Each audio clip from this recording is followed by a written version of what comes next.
નમસ્કાર દર્શક મિત્રો, શિનોર સમાચારમાં હું મેઘા અગ્રવત આપનું હાર્દિક સ્વાગત કરું છું। આપ જોઈ રહ્યા છો શિનોર સમાચાર। સમાચારમાં આગળ વાત કરીએ તો નર્મદા જિલ્લામાં ફરી એકવાર ગેરકાયદે રેતી ખનનનો મુદ્દો સામે આવ્યો છે। સિસોદરા ગામ ખાતે નર્મદા નદીના પટ વિસ્તારમાં રાત્રિના સમયે ચાલી રહેલા રેતી ખનન સામે સ્થાનિક ગ્રામજનોએ જનતા રેડ કરતા ખનીજ માફિયાઓમાં ભારે દોડધામ મચી જવા પામી હતી।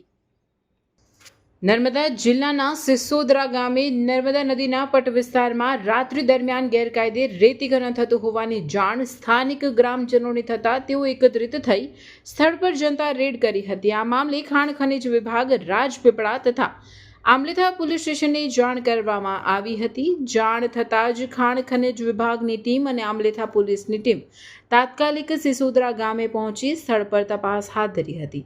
તપાસ દરમિયાન અંદાજે ₹10 લાખનો મુદ્દામાલ જપ્ત કરવામાં આવ્યો હતો। જપ્ત કરાયેલ વાહનો અને સાધનોને આમલેથા પોલીસ સ્ટેશન ખાતે લઈ જવામાં આવ્યા હતા અને અન્ય કોઈ હુકમ ન થાય ત્યાં સુધી સીઝ કરાયેલ વાહન અને સાધનોનો જથ્થો યથાવત સ્થિતિમાં વાહન અને સાધનના માલિકના ખર્ચે અને જોખમે જાળવી રાખવા સૂચના આપવામાં આવી છે।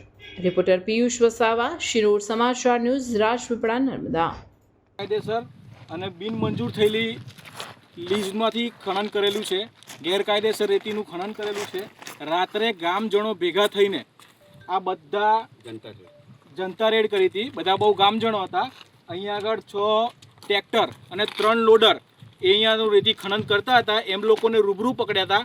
એમાંથી 2 લોડર પોલીસ સ્ટેશને આપેલા છે અને આ ટ્રેક્ટર અહીંયા પડેલા છે। 1, 2 અને 3 ટ્રેક્ટર છે અત્યારે, અને બીજા અહીંયાથી ભાગી ગયા છે।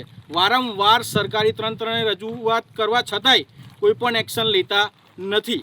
તો અમારી એક જ માંગ છે કે વહેલી તકે આને કડકમાં કડક પગલાં લઈને જેટલો બને એટલો દંડ કરવામાં અમારી માંગ છે।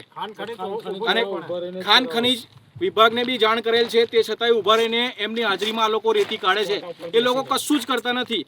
એટલે અમારી એ વિભાગને બી માંગ છે કે તમે માપણી કરી અને જે રેતી ગેરકાયદેસર ગઈ છે એનો જે તે મોટામાં મોટો દંડ થાય, અમારે દંડ કરે એવી અમારી માગણી છે।